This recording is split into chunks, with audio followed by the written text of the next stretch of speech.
Hello, everyone, and welcome to the Who WYN Legal podcast.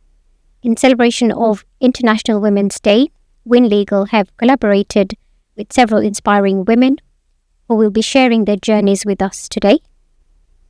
I am Binal Shah, a Senior Associate at Who WYN Legal, and I'm extremely excited today to be joined by Nisha Goyal, who is a co-founder and director of Principal Care Homes. Hi, Nisha. Thank you for joining us. Thank you for having me. And welcome. Now, I understand you set up Principal Care Homes with your brother. So, what inspired you to go into the care home business? What is the background story, if you don't mind sharing that with us? Yeah, of course. So my uncle and my dad, my two uncles and my dad, set up Hallmark Care Homes about 30 years ago now. So they were the inspiration behind why we went into care. And so me and my brother both worked at Hallmark for a number of years, and were inspired by the work that they did and the difference that they made in society. So we decided to flee the nest and set up Principal around 4 years ago now. Okay. I mean, it's quite a challenging industry. I mean, obviously rewarding, but obviously quite a challenging industry as well. What kind of challenges have you faced? And are you able to share how you kind of overcame them as a woman, obviously, in business? Yeah, absolutely. The sector is challenging. So we started off with a new build, and construction isn't an easy feat. And we started pre-COVID, and we had COVID that came in the way. You were in the nick of kind of the COVID. Yeah, obviously unaware of what that was to bring. So, yeah, lots of challenges. Construction is, as most people know, very male dominated, so I'd be sitting around a table of all men, and I'd be the only woman. Yeah. So to have your voice heard isn't always easy, but obviously the position that I was in as director and co-founder helped in that, and been very supported by my brother as well, so we feel very equal in that role, which really helps. So it's lots of challenges. So like I said, we went into COVID, and then our builder went bust, so we had to navigate through that, which was not easy. Cost rises, and so it was a very difficult time. But what put us in good stead was the support of the family, relationships, having a good relationship with my business partner and brother. I think they were the two key factors, really. But yeah, very challenging time. So when you say construction industry and care homes, so we were building our sorry, I probably forgot. No, that's okay. We were building our first care home. There was a new build. Oh, I see. Okay, so you had to start from fresh. Yeah. So you've been through the construction industry as well as the care industry now. Yeah. So we are now operational after a number of years and a few challenges. So we've opened our first care home beginning of this year, and looking to open our second care home next year. So that's kind of the pipeline. Okay, that's really interesting. Obviously, for International Women's Day, the theme this year is accelerate action towards kind of gender equality. Mm-hmm. So do you find that the care home industry is a lot better than the construction industry, for example, from a gender equality? Or what do you find the difference between? Yeah, definitely. I mean, compared to construction, the care home industry is a little bit more, has more women in the sector.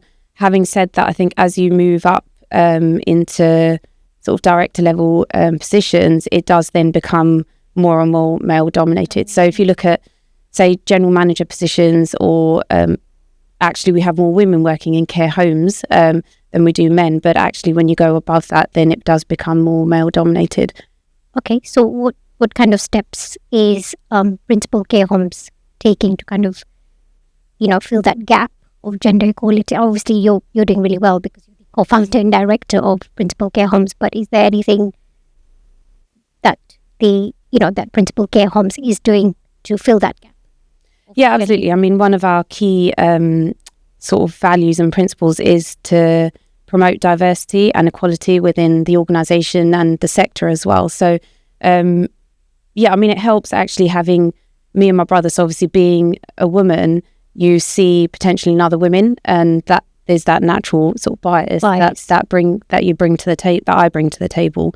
And other than that, I think it's just sort sort of encouraging women to do more, promoting within, and putting our team on development programs that they can then excel at and promote. Obviously, we are quite new still, so in terms of how much we've done so far, that's been limited, but actually that's something that we are actually promoting. Are you looking to expand in the care home industry? Yeah, absolutely. So we've got our first care home, which we've got a team of around 50 at the moment, and that will grow to probably circa 150. So in terms of recruitment, we've still got a while to go. And we've got another care home, like I said, beginning of next year, and that will employ around 100 team members at maturity. So in terms of our team, that's looking to expand significantly. So there'll be a lot of recruitment, a lot of expansion in that sense. Okay. And in terms of the advice that you can give to the listeners, especially women who want to go down the route of serving their community, because obviously having a care home is you're serving a community. What sort of advice would you give them if that's the route they want to take, and what they should be looking towards, what they should be thriving towards, I suppose? Yeah, I mean, I guess maybe just touching on my background and what inspired me might help sort of answer that question. Is I grew up in a very conventional Indian household. My mum was a housewife. My dad went out to work, and they both did very well. Typical Indian. Very typical. Yes. And but they were both happy. They loved what they did, and soon my mum became my role model, and I thought I wanted to continue in her footsteps and become a housewife. And I think I grew up thinking you either have one or the other. So either you go out to work or you stay at home, because that's all I'd sort of experienced. And as I've grown up, and obviously society's changed as well, I've realised that actually you can have a balance. So for example, to answer your question in terms of what would I say to women wanting to serve their community is find your passion. There will always be compromise. For example, I've got 2 children. Sometimes I'm not spending as much time with them. I understand. But actually, if you're doing something that you love and you enjoy, you find that balance, and you'll find a way to make it work. So make sure whatever you're doing, you're passionate about, and you have a drive. So whether it's wanting to be at home and serve your family, or whether it's wanting to run a full-time business, it doesn't really matter as long as you've got that drive. You'll feel. I think you've hit the nail on the head. I've got 2 girls as well, and again, working flexibly, working hybrid. I think that all of that really helps. So you can be a mother, you can be businesswoman, all at the same time. But it's about balancing kind of your work-life balance, I suppose.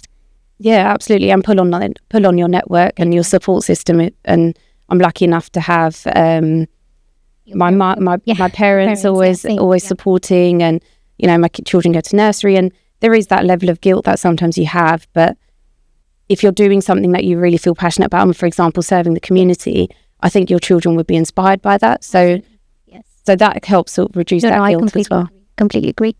No, thank you for sharing the journey with us, and thank you for coming, and I think you've inspired a lot of women.